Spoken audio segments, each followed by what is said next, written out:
Welcome. I'm Daniel Minty, a cognitive behavioral therapist, teacher, and writer.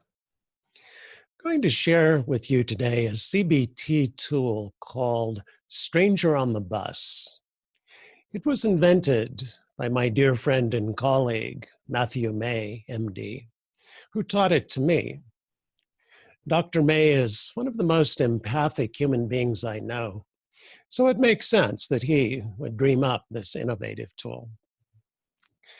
Stranger on the Bus can help us experience more emotional connection and closeness with someone. The initials, SOB, are fortuitous. We might be thinking that other person is an SOB as a result of some conflict we're in or hurt feelings that we have.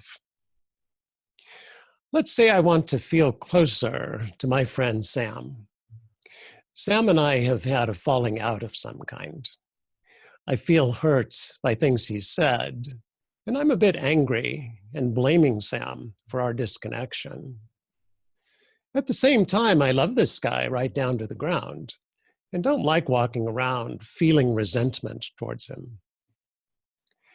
My first order of business is some agenda setting with myself.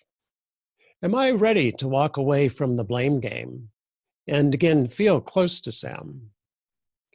I might write out some good reasons not to stop blaming him, then see if I can successfully argue against them. If I can, the way opens up for this role play. Let's say you're my therapist or friend, and you're going to help me experience this method.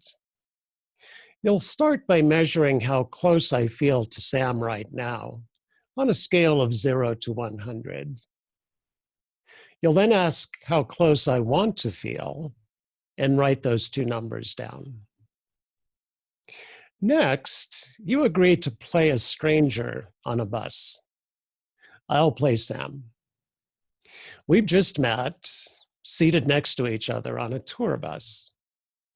We've been chatting, and you know a little bit about my life, including that I have a friend named Daniel. As the stranger, you'll ask me some questions about how I'm feeling towards Daniel. I, playing Sam, will answer them. There's one more important element to this method. Before you start asking the questions, I drink an entire vial of truth serum. This is an important component of the method's success. You could then start by saying to me, hey, Sam, was that a whole bottle of truth serum you just drank? And I might say, yeah, it was. And you could ask, wow, how are you feeling? And I might say, extremely honest.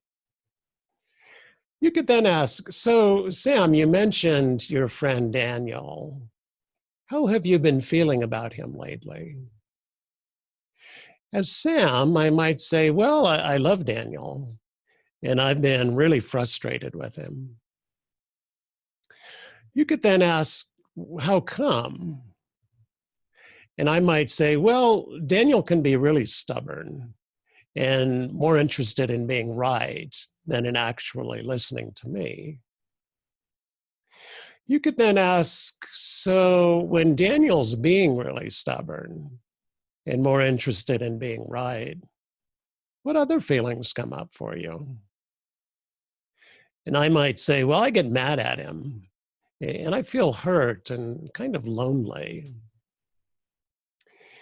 It's a good idea for you to ask Sam about both the negative and positive emotions he's feeling towards Daniel. You might ask, you said you love Daniel. Tell me more about that. That way we'll end up with the big picture of how Sam is feeling about Daniel these days. After you think Sam has expressed most of the important feelings he has towards Daniel, you can then ask this question. Sam, you had mentioned feeling a number of things, including frustration and hurt and anger and loneliness and love. Were you just saying those words, or are those actual feelings in your body, in your heart and mind? You can then ask me, if Daniel could say or do something that you, Sam, would really like, what would that be? At that point, we step out of the role play, and you would remeasure the closeness that I'm feeling with Sam at that point. And those final numbers will tell us if the method has helped me to feel closer to my friend or not. You can then also ask, Daniel, would you be interested in saying or doing any of those things you imagined Sam would like you to say or do? Thanks for watching this video. And thanks to Dr. May. Any merit in this video goes to him. All errors and omissions are entirely my own.